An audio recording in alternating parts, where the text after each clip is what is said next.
నమస్తే, welcome to KR TV. నా ముందున్నాడు అభినయ్ దర్శన్. మిమ్మల్ని ఎక్కడో చూసినట్టుందండి.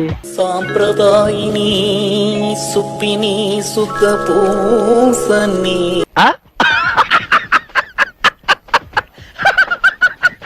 స్పెషల్ గా ఈయన ఎవరు, ఏంది, ఎక్కడ, ఈ విషయాలు ఏం చెప్పాల్సిన అవసరం లేదు.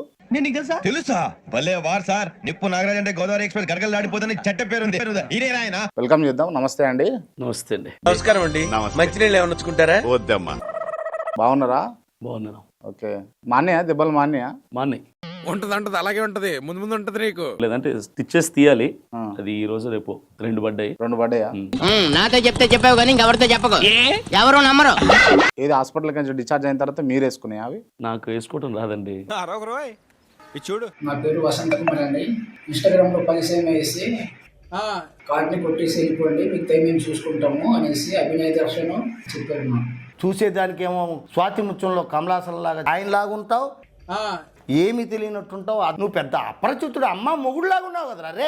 నేను ఎక్కువసేపు లాగులు లేకుండా ఫటాఫటా అడుగుతా, ఫటాఫటా సమాధానాలు చెప్తా. Right, I'm ready.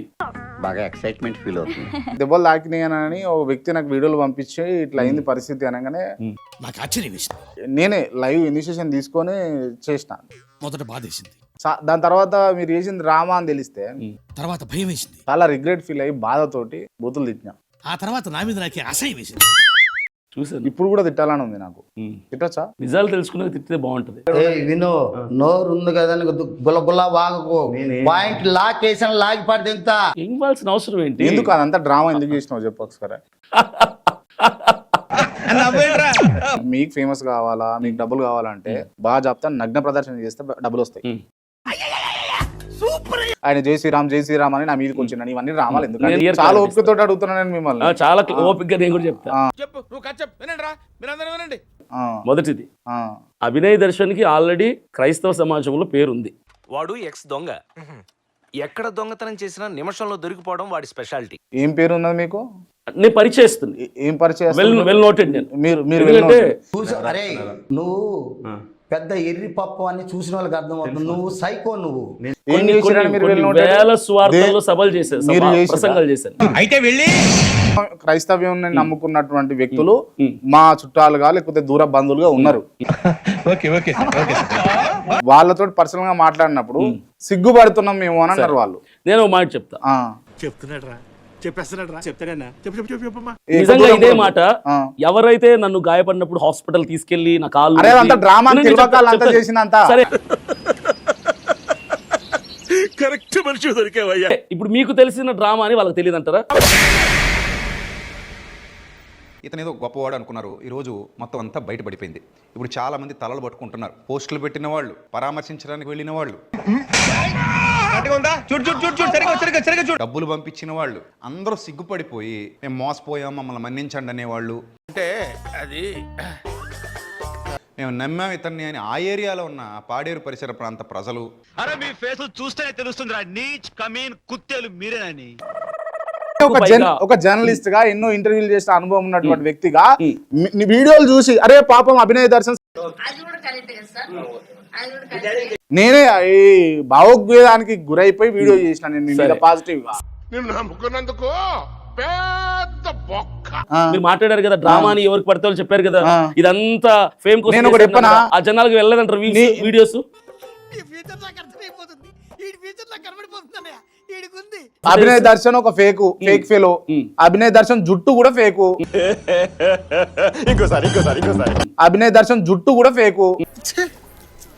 పరువు మొత్తం పోయి ఉండదురా నాది. ముంచేసినవరా నన్ను. Abhinay Darshan behaviour fake. అభినయ్ దర్శన్ అంటేనే ఫేకు, ఫేక్ అంటేనే అభినయ్ దర్శన్. అందులో తప్పే ఉంది. అది ఆర్ట్ అంటే ఆర్టిస్టులు కూడా అరెస్ట్ చేస్తున్నారా? కేఆర్ టీవీ క్రాంతి గారు స్మగ్లర్, గాంజా అమ్ముతారు, డ్రగ్స్ ప్రొవైడ్ చేస్తారు. అమ్మ బాబోయ్, వీడితో చాలా డేంజర్. పరాగ్గా ఉన్నావా మనకు తెలియకుండా మన కిడ్నీ కోసి మనకే అమ్మేస్తాడు.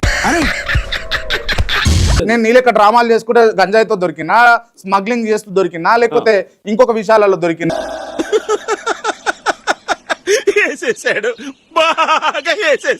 ఎవరు ఇప్పుడు మీరు నా మీద చేస్తుంది కూడా అలిగేషన్. అలిగేషన్ చేయకూడదు. పట్ట పగలు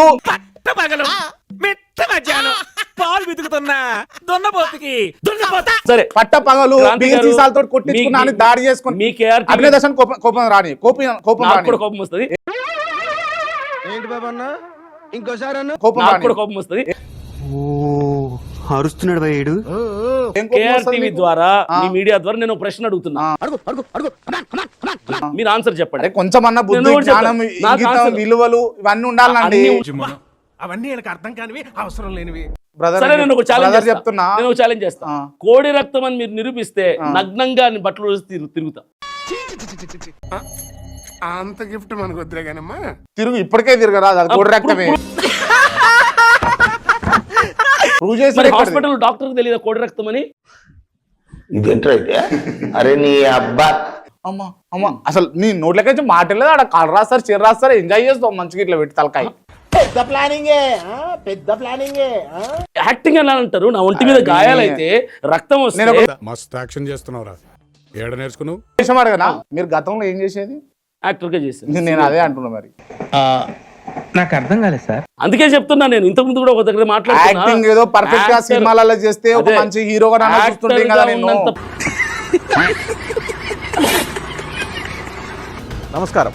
వైఎస్ఆర్సీపీ నాయకురాలు, నగరి నియోజకవర్గ మాజీ శాసనసభ్యురాలు, మాజీ మంత్రి, సినీ నటి రోజా ప్రస్తుతం మనతో ఉన్నారు. రోజా గారు, సాయంత్రం కలుస్తాం మీరుంటే. మీరు ఒకప్పుడు రాజకీయాల్లో ఫైర్ బ్రాండ్, ఇప్పుడు ఫైర్ కొంచెం తగ్గినట్టు అనిపిస్తుంది. అలా దిష్టి పెట్టే లాస్ట్ 2 years నుంచి ఇంట్లోనే కూర్చున్నాం.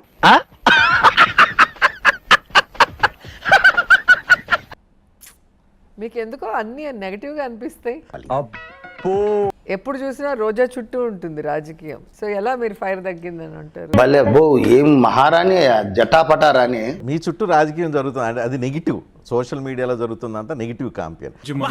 అవన్నీ వీళ్ళకి అర్థం కానివి అవసరం లేనివి. రోజా అధికారం పోయిన తర్వాత ఈ 2 సంవత్సరాల్లో ఎక్కడ రాజకీయ యాక్టివిటీస్ లో కనిపించట్లేదు. కనిపిస్తే అప్పుడప్పుడు అట్లా జస్ట్ హాయ్ చెప్పేసి వెళ్ళిపోతున్నారు. అది నా ఇష్టం కదా, my chai my opinion my feeling. మీరు చూపించటం లేదు. నేను నగిరిలోనే ఉంటున్నాను, నగిరిలో అన్ని కార్యక్రమాల్లో నేనే పాల్గొంటున్నా. ఎక్కడ కనిపించలేదు. అసలు ఎమ్మెల్యే ఎవరా అని చెప్పి అందరూ ఆశ్చర్యపోయేంత విధంగా. వినటానికి విల్లింగ్ గా ఉంటే శ్రీకృష్ణుడు భగవద్గీతలో అర్జునుడికి ఇంత చెప్పాడు. మరి ఏంటి నగరి నుంచి మాకు ఫీడ్బ్యాక్ వస్తుంది, రోజా నగరి ప్రజల మీద అలిగి ఆమె హైదరాబాద్ లోనో చెన్నైలోనో ఎక్కడో ఉంటున్నారని. అంటే ఆరాలు తీయకూడదు, వినూరుకోవాలి.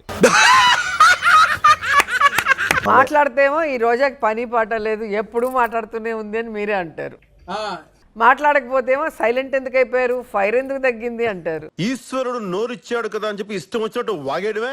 మీరు కానీ మీ పార్టీ కానీ అసలు ఇంత ఘోరం ఓటమికి కారణం ఏంటి అని ఎప్పుడైనా ఆలోచించారా, రియలైజ్ అయ్యారా? అది మా ఇంత అంటలేదు, నీ కంటికి మేము కనబడుతున్నావా?